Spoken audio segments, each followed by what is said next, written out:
Video చూస్తున్న ప్రతి ఒక్కరిని మనస్ఫూర్తిగా రిక్వెస్ట్ చేస్తున్నాను. దయచేసి ఈ వీడియో నారా చంద్రబాబు నాయుడు గారికి మరియు నారా లోకేష్ గారికి మరియు పవన్ కళ్యాణ్ గారికి చేరేంత వరకు షేర్ చేయమా.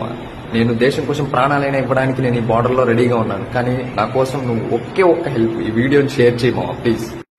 సార్, మా ఊర్లో కొంతమంది భూ కబ్జాదారులు సిమెంట్ రోడ్లు కనీసం 20 సంవత్సరాల నుంచి వాడుకలో ఉంటే వాటిని పూర్తి చేశారు. చేతబాది ఒక 100 సంవత్సరాల క్రితం ఏర్పాటు చేశారు సార్ మా గ్రామంలో తాగునీటి కోసం. దాన్ని పూర్తి చేశారు.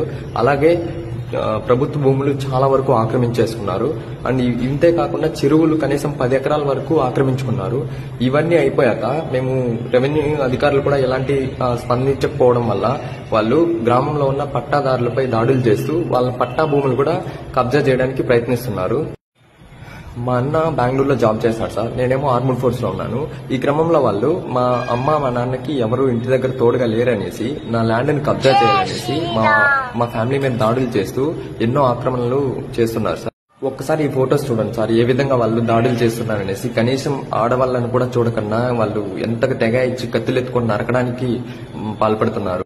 రెవెన్యూ అధికారుల నుంచి పోలీసుల నుంచి నాకు ఏ విధంగా న్యాయం జరగకపోవడం వల్ల ఆర్మూడ్ ఫోర్స్ లో ఒక గ్రీవెన్స్ కేసు ఫైల్ చేసి నేను కలెక్టర్ ఆఫీస్ కి మరియు ఐజీ ఆఫీస్ కి నేను లెటర్ పంపించాను సార్.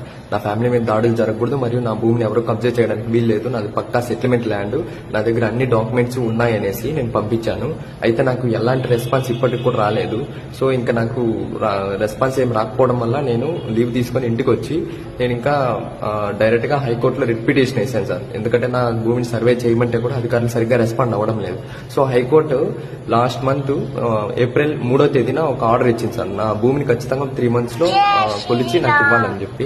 నేను హైకోర్టు నుంచి ఆర్డర్స్ తెచ్చుకున్నా సరే ఈ కబ్జాదారులు సర్వే వాళ్ళు మా ఊరికి వచ్చి నా ల్యాండ్ ను కొలుస్తుంటే ఈ కబ్జాదారులు అనేది కొలవనివ్వడం లేదు సార్.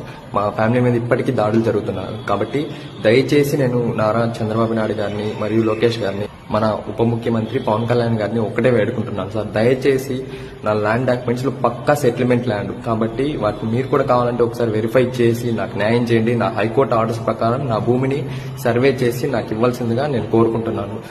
మాకు ఢిల్లీ నుంచి క్లియర్ కట్ ఆదేశాలు వచ్చాయి సార్, ఎటువంటి పరిస్థితుల్లోనా అసలు లీవ్లు ఇవ్వడానికి వీల్లేదనేసి. నేను హైకోర్టు ఆర్డర్స్ ప్రకారం సర్వే చేయడానికి వస్తారని చెప్పి వద్దామనుకున్నాను. సో కుదరడం లేదు. కాబట్టి దయచేసి మీరు నా ఫ్యామిలీకి అండగా ఉంటారని నేను కోరుకుంటున్నాను. మీడియా మిత్రులందరినీ నేను కోరుకునేది ఒకటే, దయచేసి ఈ వీడియో చంద్రబాబు నాయుడు గారికి మరియు మన పవన్ కళ్యాణ్ గారి వరకు చేరేంతలా మీరు ఈ వీడియోని షేర్ చేయాలనేసి మనస్ఫూర్తిగా కోరుకుంటున్నాను. మీరు అనుకుంటే ఏదైనా సాధ్యమవుతుంది. ముఖ్యంగా తెలుగు స్క్రైబ్ అన్నని నేను వేడుకుంటున్నాను. ఎందుకంటే కష్టకాలంలో ఉన్నప్పుడు ఎటువంటి ప్రతిఫలం ఆశించకుండా నాకు హెల్ప్ చేశాడు. అన్న నా భూ కబ్జా జరిగినప్పటి నుంచి నాకు తోడుగా ఉన్నాడు. సో అన్నని నేను మరీ వేడుకుంటున్నాను, అన్న నాకు హెల్ప్ చేయన్నా, థ్యాంక్ యూ. ఇంతవరకు నాకు హెల్ప్ చేసినందుకు చాలా థ్యాంక్స్. అండ్ ఇలాగే నాకు న్యాయం జరిగేంత వరకు నువ్వు నాకు తోడుగా ఉంటావని నేను ఆశిస్తున్నాను. థ్యాంక్ యూ అన్న, థ్యాంక్ యూ సో మచ్.